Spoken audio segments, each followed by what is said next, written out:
Hello student, good morning. Me Nate madam. Students, today we have to learn Darwin's theory of natural selection and also Lamarckism. आज आपण डार्विनचा निसर्ग natural सिलेक्शनचा म्हणजे निसर्ग निवडीचा theory काय आहे, सिद्धांत काय आहे ते आपण बघणार आहोत.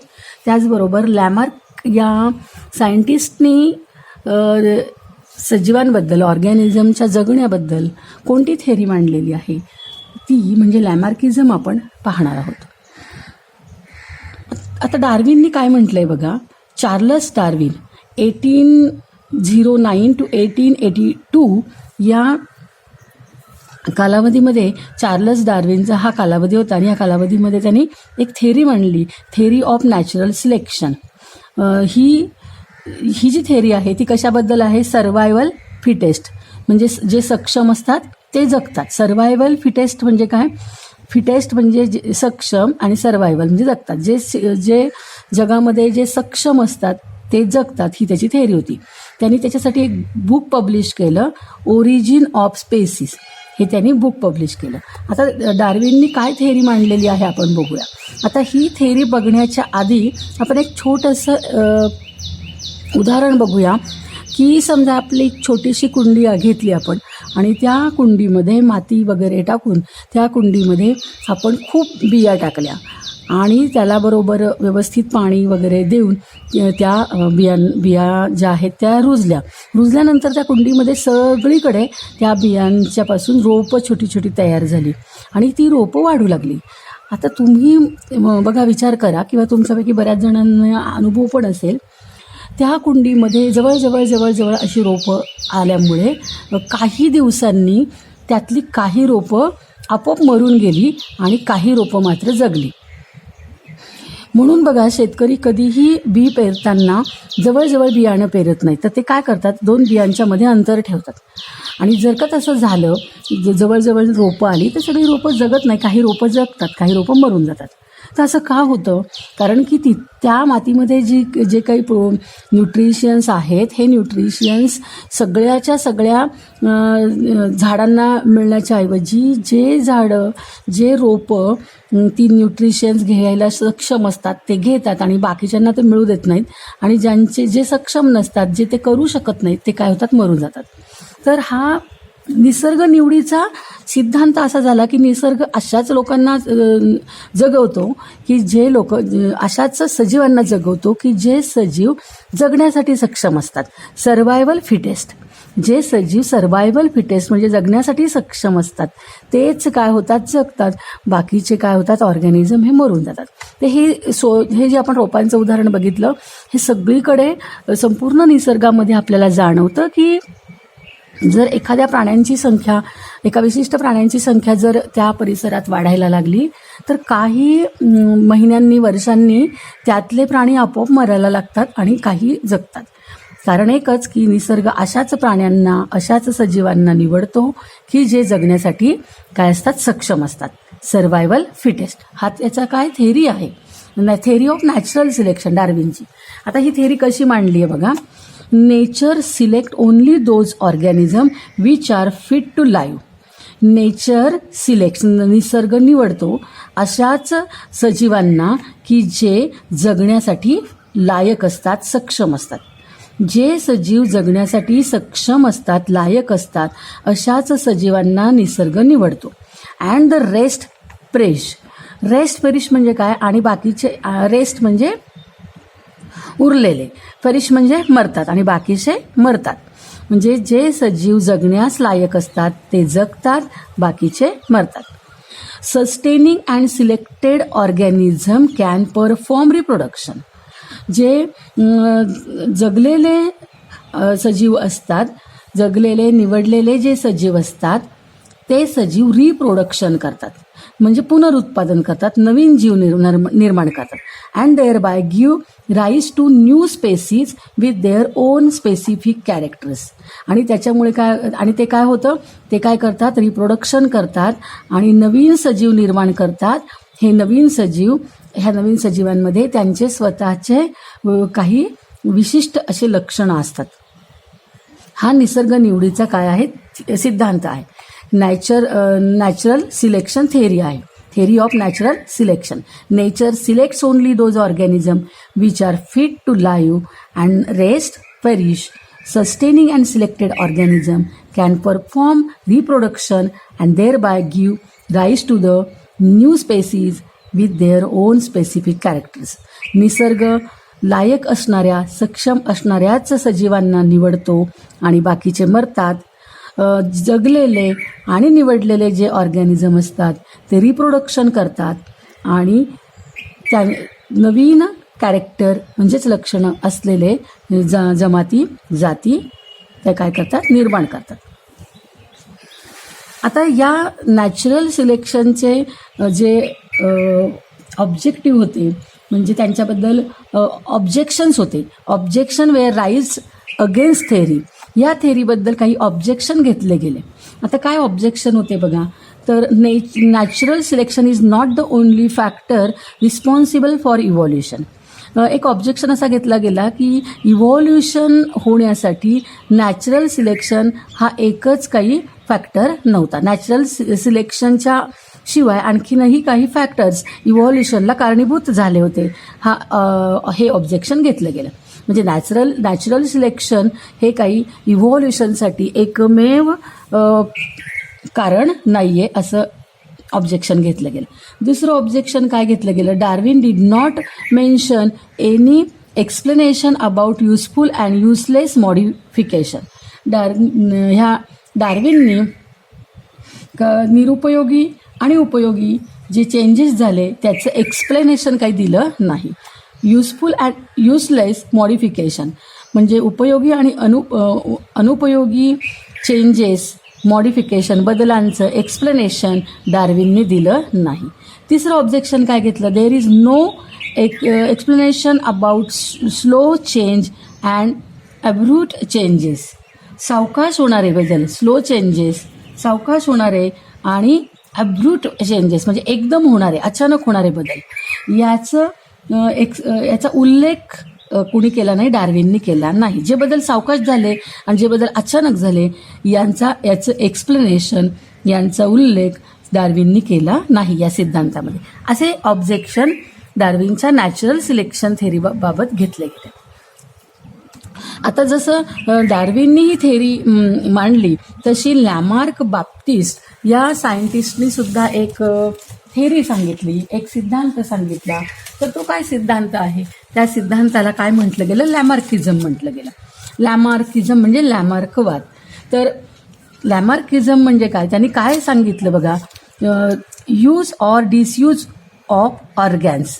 आपले जे अवयव आहेत या अवयवांचा उपयोग आणि अनुपयोग निरुपयोग केल्याने काय होतं याबद्दलची थेअरी आहे.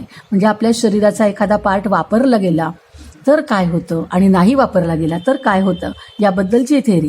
तर याच्यासाठी सुद्धा आपण एक छोटंसं एक्झाम्पल बघूया की समजा आपण जर आपला एखादा अवयव, समजा आपला हात आपण जर समजा असा ताठ करून त्याला आपण बांधून ठेवलं आणि 1 महिना 2 महिना 4 महिना 5 महिना आपण हे यूज केला नाही तर काय होतं की ह्या हातातले जे स्नायू आहेत हे स्नायू काय होतात, आखडतात आणि ते कार्य न केल्यामुळे ते काय होतात, क्लोज होतात आणि मग आपला नंतर हात काय होत नाही, आपला हात कार्य करत नाही. म्हणजे समजा एखाद्या अवयवाचा जर आपण उपयोग केला नाही तर तो अवयव हळूहळू काय होतो, त्याची जी कार्यक्षमता काय होते ती कमी होते. तर याच्यावरून लॅमार्कनी जो सिद्धांत सांगितला तो असा आहे की लॅमार्कचं काय म्हणणं होतं की सजीवांच्या शरीररचनेत जे बदल होतात, उत्क्रांती म्हणजे इव्हॉल्युशन होत असताना आपल्या शरीररचनेत जे बदल होत असतात त्याला काय कारण असतं, तर त्याला त्या सजीवाने त्या शरीराचा त्या अवयवांचा केलेला उपयोग किंवा निरुपयोग हे कारणीभूत असतात. जर आपण आपल्या एखाद्या अवयवाचा उपयोग केला तर त्याच्यामध्ये काय होत जातं, मॉडिफिकेशन होत जातं, प्रोग्रेस होत जातो. आणि जर समजा आपण एखाद्या अवयवाचा उपयोग केला नाही तर तो अवयव काय होत जातो, नाश पावत जातो म्हणजे त्याची कार्यक्षमता ही हळूहळू कमी होऊन नष्ट होते. आपण उदाहरण बघा, जे लोक खेळाडू असतात किंवा जे लोक व्यायाम करतात, जे लोक शेतातले बघा शेतकरी लोक खूप काम करतात, किंवा जे लोक ओझी उचलणारी असतात, ही लोक सतत आपल्या पाठीवरती किंवा आपल्या हातांनी खूप जड असे ओझं घेऊन आपल्या पाठीवर टाकतात, इकडून तिकडे नेतात. तर ह्या लोकांना कोणतंही ओझं उचलायला इझी जातं, जरीही ते आपल्यापेक्षा लहान वयाने असतील. ते सहजपणे काय करू शकतात, ओझी उचलू शकतात. शेतकरी सहजपणे कष्टाची कामं करू शकतो. जे व्यायाम करतात त्यांचे स्नायू बळकट झालेले असतात, त्यामुळे ते सतत जड अशी वस्तू उचलून घेऊ शकतात. परंतु जे व्यायाम करत नाही, जे कष्टाची कामं करत नाहीत, या लोकांना छोट्या छोट्या वस्तू उचलणं सुद्धा काय होतं, जड जातं. कारण याचं कारणच एक आहे की त्यांनी त्यांच्या अवयवांचा उपयोग केलेला नाही, स्नायूंचा उपयोग केलेला नाही, आणि म्हणून त्यांचे स्नायू हळूहळू अकार्यक्षम होतात. आणि जे मात्र सतत आपल्या स्नायूंचा उपयोग करतात त्यांचे स्नायू बळकट होत जातात. मग याच्यातच आपल्याला लॅमार्कनी सांगितलेलं जे तत्व आहे ते कळतं की ज्या अवयवांचा उपयोग केला जाईल ते अवयव कार्यक्षम बनतील, ज्या अवयवांचा उपयोग होणार नाही ते अवयव काय होतील, अकार्यक्षम बनतील. म्हणजेच इव्हॉल्युशन होत असताना जे ऑर्गॅनिझम असतात त्यांच्या शरीररचनेत जो बदल होत असतात, या बदलांचं कारण काय असतं, तर या बदलांचं कारण त्या सजीवाने केलेला प्रयत्न किंवा न केलेला प्रयत्न हे कारणीभूत असतात. म्हणजेच आपल्यामध्ये जे काही बदल होतात ते आपण प्रयत्न केला तर बदल होतात, आपल्या शरीर रचनेत नाही प्रयत्न केला तर नाही बदल होत. तर ह्यालाच त्यांनी लॅमार्किझम म्हटलं. Lamarck propose that morphological changes occurring in living organism are responsible for evolution and reason behind those is activities or laziness of that organism. Lamarck proposed that morphological changes म्हणजे आपल्या शरीररचनेमधले जे बदल होतात लिव्हिंग ऑर्गॅनिझमच्या शरीरामध्ये जे बदल होतात ते आर रिस्पॉन्सिबल फॉर इव्हॉल्युशन, हे इव्हॉल्युशनला कारणीभूत होतात. आणि त्याचं रिझन आहे अँड रिझन बिहाइंड दोज, आणि त्याच्या मागचं रिझन आहे is activities or laziness of that organism, of that organ, इथे ऑर्गॅन पाहिजे, त्या ऑर्गॅनच्या ॲक्टिव्हिटी आणि त्या ऑर्गॅनच्या लेझिनेस किंवा ऑर्गॅनिझम पण झालेल त्या सजीवांचा कार्यक्षमता किंवा आळशीपणा हा त्या सजीवांच्या शरीररचनेमध्ये बदल करण्यास कारणीभूत असतो. हे काय सांगितलं, लॅमार्कने सांगितलेलं तत्व आहे. आता याच्यामध्ये आपण एक एक्झाम्पल्स बघा काही याच्यामध्ये आहेत. आता हे पहा, इथे आपल्याला हा जिराफ दिसतो. ह्या जिराफाची मान एवढी उंच का आहे, तर लॅमार्किझमच त्याच्यामध्ये आपल्याला दिसून येतं की लॅमार्कने जो सांगितलेला आहे लॅमार्किझम तो आपल्याला दिसून येतं. Theory of inheritance of acquired characters or Lamarckism. Neck of giraffe has become too long due to browsing on leaves of tall plants by extending their neck for several generation. Giraffe जो आहे तो उंच असलेल्या झाडांची पानं खात असतो. पिढ्यानपिढ्या तो आपली त्याची मान जी आहे ती ताणत झाडावरची पानं खातो, आणि त्याच्यामुळे त्याचे मान काय झालेले ते लांब होत गेली, आणि ही प्रोसेस खूप वर्षांपासूनची आहे. त्यानंतर बघा की shoulders of iron smith have become very strong due to frequent hammering movements. लोहार जो असतो तो लोहार सतत त्या घणाचे घाव घालत असतो, आणि ते जड घण जे आहे ते घाव घालत असतो, त्यामुळे त्याचे शोल्डर्स, त्याचे खांदे कसे झालेले असतात, बळकट झालेले असतात. Very strong due to frequent hammering movements. Hammering म्हणजे सारखं हॅमर केल्यामुळे, हातोडे मारण्याची जी प्रोसेस आहे ती केल्यामुळे त्याचे शोल्डर्स कसे झाले असतात, लोहाराचे शोल्डर्स हे स्ट्रॉंग झालेले असतात. Wings of birds like ostrich and emu have become weak due to no use.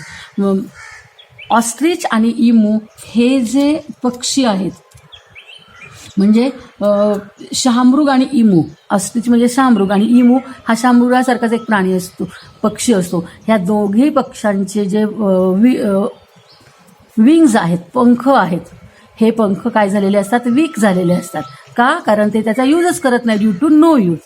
शामरुख आणि इमू उडत नाही, जास्त उडत नाही आणि त्यामुळे वर्षोनुवर्ष पिढ्यानं उडल्यामुळे जास्त लांब त्यांचे पंख काय झालेले असतात, वीक झालेले असतात उपयोग न केल्यामुळे. Legs of the birds like swan and duck have become useful for swimming due to living in water. Swan म्हणजे हंस आणि डक म्हणजे बदक. हंस आणि बदक हे सतत पाण्यामध्ये असतात आणि हे पक्षी असून सुद्धा पाण्यामध्ये सतत राहिल्यामुळे त्यांना त्यांचे जे पाय आहेत हे पाय स्विमिंग करण्यासाठी उपयोगी पडतात. म्हणजे हंस आणि बदकाचे पाय पाण्यात राहून ते स्विमिंग करण्यासाठी उपयुक्त व्हायला लागतात. Snakes have lost their legs by modification their body for boring habit. साप जो आहे हा साप सतत बिळात राहत असतो आणि सतत बिळात बिळ हे कसं असतं, छोटंसं असतं आणि या छिद्रामध्ये शिरण्यासाठी त्याचं शरीर जे आहे ते कसं व्हायला लागतं, हळूहळू गुळगुळीत व्हायला लागतं आणि म्हणून त्याचे जे पाय आहेत ते काय झाले, नष्ट झालेले आहेत. Snakes have lost their legs. सापाने त्याचे पाय गमावून टाकलेले आहेत. By modification their body for boring habit. बिळामध्ये राहण्याची जी त्याची सवय आहे त्या सवयीमुळे त्याने त्याचे पाय काय केलेले आहेत, नाहीसे झालेले. ही पिढ्या झालेली गोष्ट आहे. All these example are types of acquired character and transferred from one to another generation.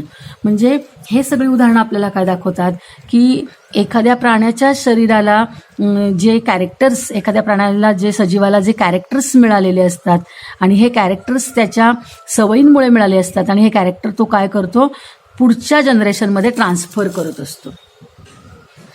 आता ancestry of acquired characters. Ancestries of acquired character म्हणजे काय तर the living organism can transfer the character which it has acquired to the next generation. This is called ancestry of acquired character. म्हणजे जे organism असतात हे organism त्यांचे जे characters असतात ते काय करतात, ट्रान्सफर करतात. म्हणजे एखाद्या सजीवाने प्रयत्नाने मिळवलेले जे कॅरेक्टर्स आहेत हे प्रयत्नाने मिळवलेले कॅरेक्टर्स ते पुढच्या पिढीमध्ये ट्रान्सफर करतात आणि यालाच काय म्हणतात, असेंट्री ऑफ ॲक्वायर कॅरेक्टर्स. मिळवलेल्या कॅरेक्टर्सला पुढच्या पिढीमध्ये संक्रमित करणे यालाच असेंट्री ऑफ ॲक्वायर कॅरेक्टर म्हणतात. आता आपण बघूया स्पेसिएशन कसं होतं, म्हणजे जातीचा उद्भव कसा होता. वेगवेगळ्या ज्या जाती निर्माण झालेल्या आहेत त्या कशा झालेल्या आहेत. Formation of new species of plants and animal is the effect of evolution.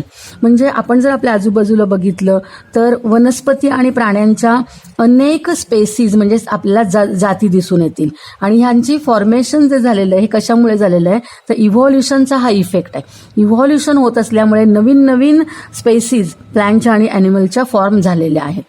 Species is the group of organism that can produce fertile individual through natural reproduction. हे जे स्पेसीज असतात हे काय आहेत की ऑर्गॅनिझमचे ग्रुप आहेत, गट आहेत आणि ते कशामुळे प्रोड्यूस होतात, fertile individual through natural reproduction. नैसर्गिक पुनरुत्पादनामुळे हे निर्माण होत असतात. Genetic variation is responsible for formation of new species from earlier one. Beside geographical and reproductive changes are also responsible. Similarly, geographical or reproductive isolation also leads to speciation. म्हणजे genetic variation is responsible for formation of new species. नवीन जमातींची जे formation होतं त्याला genetic variation हे responsible आहे. Beside geographical and reproductive changes are also responsible. Geographical changes म्हणजे भौगोलिक जे बदल होतात किंवा रिप्रोडक्टिव्ह पुनरुत्पादन मधले जे बदल होतात ते सुद्धा यासाठी काय आहेत, रिस्पॉन्सिबल आहे. Similarly geographical or reproductive isolation also leads to speciation. म्हणजे वेगवेगळ्या जाती निर्माण होण्यासाठी हे 3 रिझन काय झालेले आहेत, रिस्पॉन्सिबल झालेले आहेत.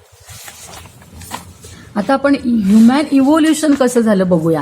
म्हणजे वर्षानुवर्षापासून अब्जावधी वर्षांपासून माणसामध्ये काय उत्क्रांती झालेली, कशी उत्क्रांती झालेली आहे ती आपण पाहणार आहोत. बघा, आपण जर बघितलं तर अगदी सुरुवातीला माणूस हा असा होता आणि नंतर त्याच्यामध्ये इव्हॉल्युशन होत होत होत माणूस अशा पद्धतीने माणसाची मॉडिफिकेशन माणसांच्या अवयवामध्ये झालेलं आहे. म्हणजे आधी वाकलेला होता, मग हळूहळू तो ताठ होत गेला आणि आता कंप्लीट तो ताठ झालेला आहे. आणि बाकीच्या त्याच्या पायांमध्ये सुद्धा कसं मॉडिफिकेशन झालेलं आहे.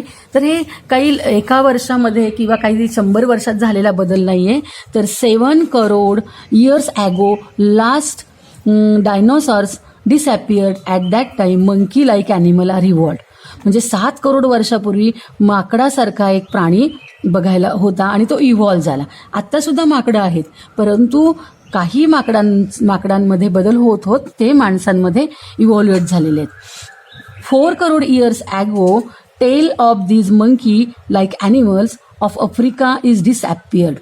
They developed due to enlargement in brain. Their hands were also improved and thus ape-like animal were evolved. 4 crore वर्षापूर्वी काय झालं की माकडाची शेपटी ही काय झाली, डिसॲपियर झाली. म्हणजे हळूहळू ती काय झाली, डिसॲपियर होणे म्हणजे दिसेनाशी झाली.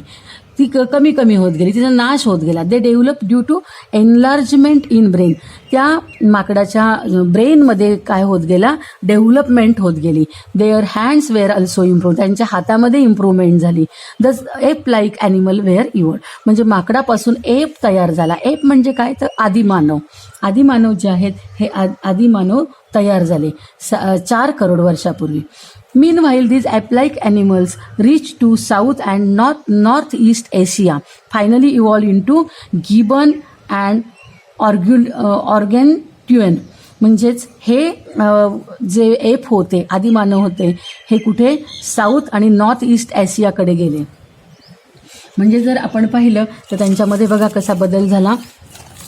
7 अब्ज वर्षापूर्वी लेम्यूरसारखे हे प्राणी होते आणि 4 करोड वर्षापूर्वी इजिप्तोपिथिकस हा एक प्राणी तयार झाला. बघा, म्हणजे एप.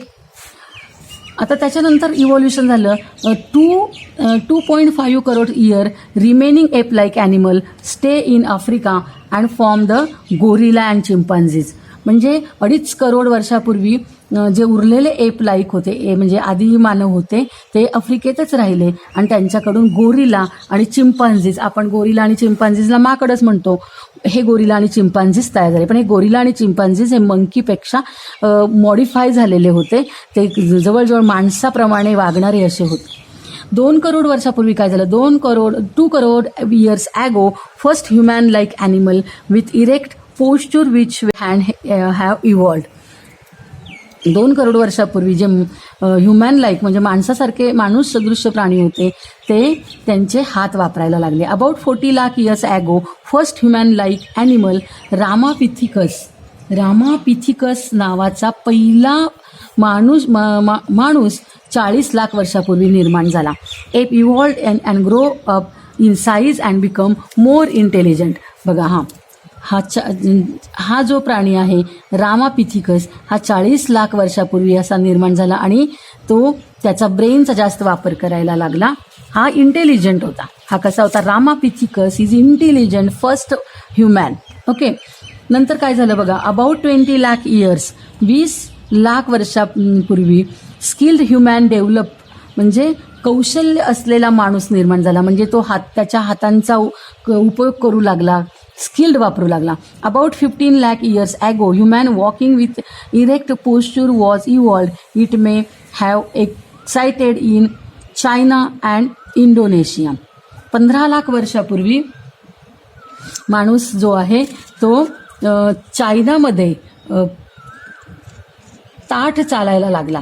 चायनामध्ये आणि इंडोनेशियामध्ये तो होता. चीन आणि इंडोनेशिया खंडामध्ये त्याचा वावर होता आणि तो कसा होता, ताठ चालणारा होता.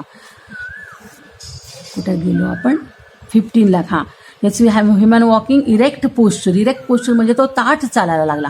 Was evolved. About 50,000 year ago brain of man had been sufficiently इव्हॉल्व्ड.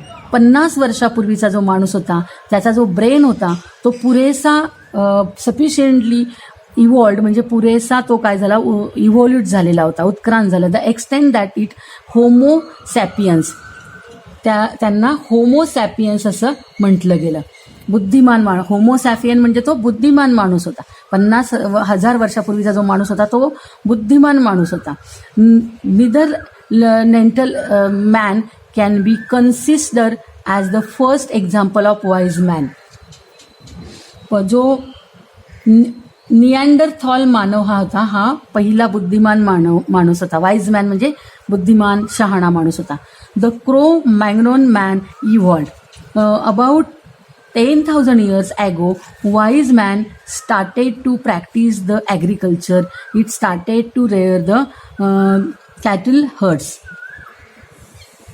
10,000 वर्षापूर्वीचा माणूस शेती करू लागला आणि काय करायला लागला तो रेअर द कॅटल्स म्हणजे जनावरांचे कळप बाळगू लागला.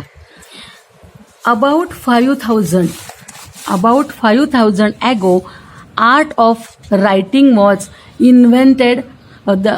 5,000 वर्षापूर्वी माणसाने लिहिण्याची कला विकसित केली. About 400 years ago, modern science emerge. 400 वर्षापूर्वी आधुनिक शास्त्र निर्माण झालं. About 200 years ago, industrial society was established. 200 वर्षापूर्वी माणसाने औद्योगिक वसाहती निर्माण केल्या, औद्योगिक क्षेत्रात प्रगती केली. म्हणजे जर आपण बघितलं 7 करोड वर्षापासून आत्तापर्यंत आपण म्हणजे आत्ता 2021-22 मध्ये आपण आहोत, तर आपल्यापर्यंत 7 करोड वर्षापासून ह्या माणसाची अशी प्रगती होत गेली आणि आत्ताच आपण ही जी सगळी प्रगती बघत आहोत ती आपल्याला दिसते आहे. आणि जर आपण विचार केला तर ही सगळी प्रगती 400 वर्षापासूनचीच दिसते. म्हणजे आधुनिक सायन्स प्रोग्रेस झालं आणि इंडस्ट्री प्रोग्रेस झाली आणि ह्या 2 गोष्टींमुळे ही प्रचंड प्रगती आपल्याला आजूबाजूला दिसते. तसं खरं पाहिलं तर 400 वर्षापासूनच ही सगळी प्रगती आपल्याला दिसते आहे. त्याच्या अगोदर माणूस हा इतर प्राण्याप्रमाणेच जंगलामध्ये राहत होता, परंतु माणसाकडे ब्रेन असल्यामुळे त्याचा ब्रेन डेव्हलप होत गेल्यामुळे माणसाने ही सगळी प्रगती केलेली आहे. तर ही सगळी जी प्रगती आहे तर यालाच इव्होल्युशन असं म्हणतात. 7 करोड वर्ष लागले हे सगळं इव्होल्युशन होण्यासाठी. म्हणजेच हळूहळू जो बदल माणसामध्ये झालेला आहे त्याची प्रगती जी झालेली आहे, क्रमाक्रमाने जी प्रगती झालेली आपण बघितली कशी क्रमाक्रमाने त्याची प्रगती प्रोग्रेस झालेली. तर या क्रमाक्रमाने आणि हळूहळू होणाऱ्या प्रगतीला इव्होल्युशन म्हणतात. आणि जशी ह्युमनमध्ये म्हणजे माणसामध्ये ही प्रगती झालेली आहे तशीच प्रोग्रेस, तसाच बदल इतर प्राण्यांमध्ये देखील आणि इतर वनस्पतींमध्ये देखील झालेला आहे, बदल झालेला आहे. परंतु त्यांचा ब्रेन डेव्हलप नसल्यामुळे ते माणसा इतकी प्रोग्रेस ते करू शकलेले नाही आहेत. Okay, got it? Did you understand student? जर तुम्हाला हे समजलं असेल तर तुम्ही व्हिडिओला लाईक करा आणि सबस्क्राईब करा. आजचा हा आपला लेसन संपलेला आहे. पुढच्या व्हिडिओ लेक्चरमध्ये आपण सेकंड लेसन आहे तो घेऊन येणार आहोत. Life process in living organism part 1 आपण घेऊन येणार आहोत. Okay, thank you.